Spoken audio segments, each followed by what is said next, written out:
steamed cherry from the Hardwick, Abergavenny, just outside Abergavenny. Well, Hardwick's all about just a good, honest delivery of quality food.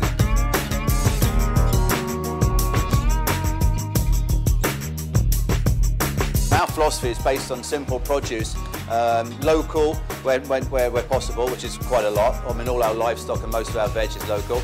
But what we don't get locally, you know, we get some nice stuff from Italy, France and Spain, but that's it, we don't get anything further than that.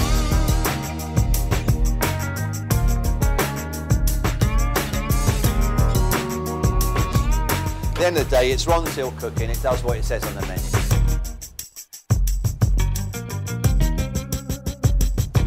So we're going to do some, going to make a risotto, a classic wet risotto, which is a staple diet, you know, of the Italians. It generally takes about 20 minutes to cook. We're going to use some sort of late spring, so early summer vegetables. So we've got broad beans, peas, artichokes, some fennel, and just finish with nice fresh herbs, some lemon, parmesan butter. I think the first thing, because obviously it's going to take a little while to cook, so we get the rice on first and get that cooking. So I've got a pan, just going to put some olive oil in a pan. Generous amount of olive oil. Got some shallot that I've just chopped here. And slightly soften the shallot without colour. Don't need colour on it. Just to soften the shallot. Take about 30 seconds. I mean, some people can put garlic in there. You could put a little bit of chilli in. You have a basic sort of like soffritto in Italian cooking, which is like your basic sort of almost like root vegetables. So you could have a little bit of celery, some garlic, some shallot, carrots. But, I mean, this is because I'm going to put vegetables through it. I'm just going to start off with a little bit of shallot as a base. And to that I'm going to add some rice now. I'm using carnaroli risotto rice. But carnaroli is sort of generally accepted as probably the best rice to use for risotto. Andy always gets stuffed every time he comes in, doesn't he? He's got a diet. So all I'm going to do is just soften in the rice slightly in the oil with the shallot. And it goes sort of translucent. And then once that's been achieved, like that, if you can just see that? Once that's been achieved, we start adding the stock then. So I've got some chicken stock here, which will absolutely render it useless for any vegetarians, but you can just use water or make a vegetable stock. And as you add the stock gradually, the stock is absorbed into the rice, and that's how you make the risotto. Now, there's a lot of starch in the risotto, so that's what makes the sauce. It's the starch that's released from the rice that then combines with the stock as it's being absorbed, and that's how you get the sauce that's sort of in it. It's like rice in sauce, really. Then you thicken it by adding cheese and butter. What do you call that? Monticato? Mantecato. Monticato, yeah, it was quite close. And that's when you sort of like, what's the word? Liaises it. What's that word? Emulsifies it. So basically, that's the process that takes a while now, because the vegetables, if we go through the vegetables, while I'm going through the vegetables, I'll just add a bit more stock.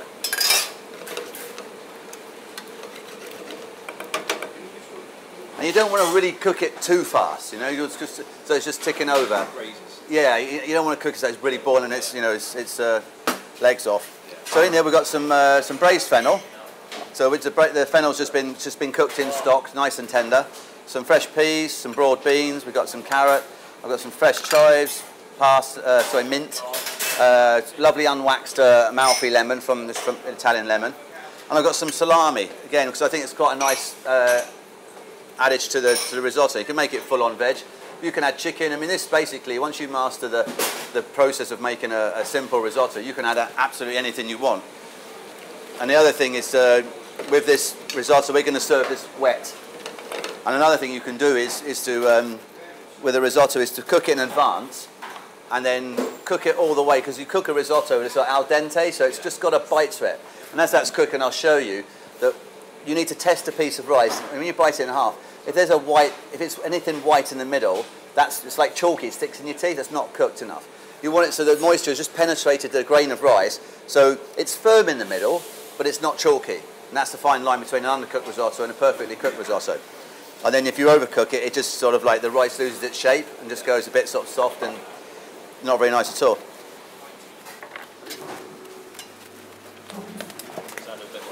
Cheers.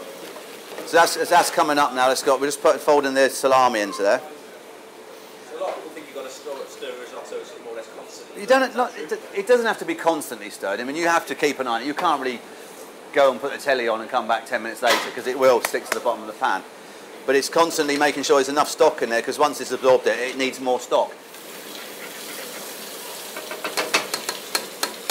You know, in theory, if you had fresh, fresh peas, you could cook the vegetables actually in the stock if you wanted to, as you're cooking the risotto, and add them at an earlier stage.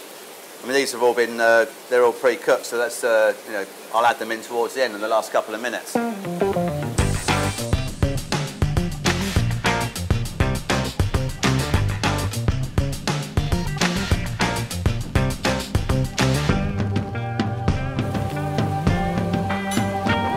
can see, that's quite white in the middle. I don't know if you can see that on camera, but that white spot, that's just uncooked rice. That's probably about, I don't know, 8-9 minutes away. So I'll put the fennel and the carrot in now.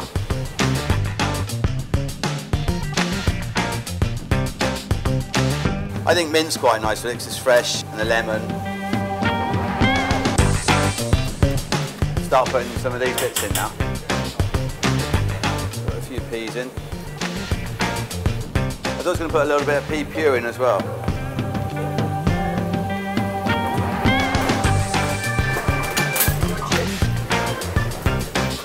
I got the fresh mint, a bit of lemon,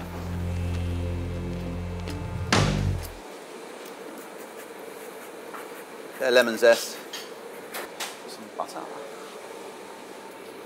And with the addition of butter, this is what makes it sort of velvety and sort of like starts emulsifying the starch. You can put, you can put as much or as little in as you want really, but you do need a good couple of ounces really.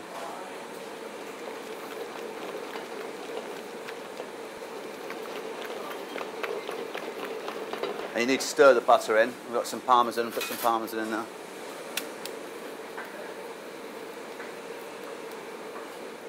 Yeah, you've got to be careful how much of everything you add, but like I say, you can always add it, but you can't take it away. So add some, taste it. I mean, it melts instantly, so.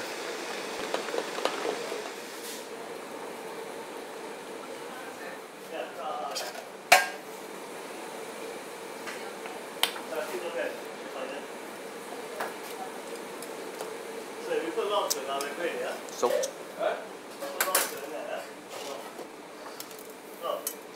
Nice pinch of Anglesey sea salt, salt of champions. You can get it most leading supermarkets or get it direct from them, but and most delicatessens sell it. I mean, decent rock sea salt, but we use the Hallam One, Anglesey sea salt.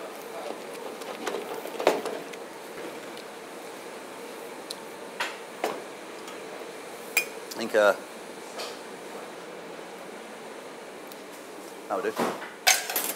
I just get I get a couple of plates.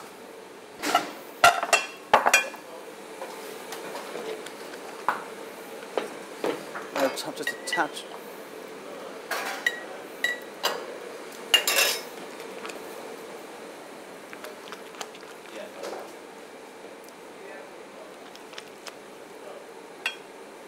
So as you can see, it's glossy. The sauce is adhering to the rice and it's not falling away from it and leaving the rice sitting proud of the sauce, which I think is important.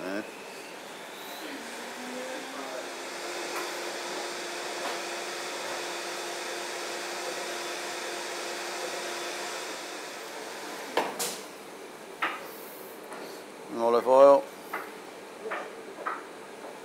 a wee bit more parmesan, and another thing, just because we can, we got some pea shoots and a little bit of rocket. Where do you get your pea shoots from? Because I find they're something that's immensely difficult to find. We get them from our supplier, but I have seen them in Waitrose, our local supermarket. Yeah, definitely. I just think it's pea shoots or They're delicious. I mean, they obviously Yeah, they'll be fresh tasting. taste of what they taste of. Yeah. So it's like a summer vegetable risotto, a few pea shoots, bit of salami, and this is local salami. It's the Trilly Farm from Mitchell Troy, which is an award-winning, sort of, they're nationally renowned now, you know, internationally really. And yeah, just simple, nice sort of plate of food. So as we say, Andy, the proof is in the pudding, although it's not a pudding.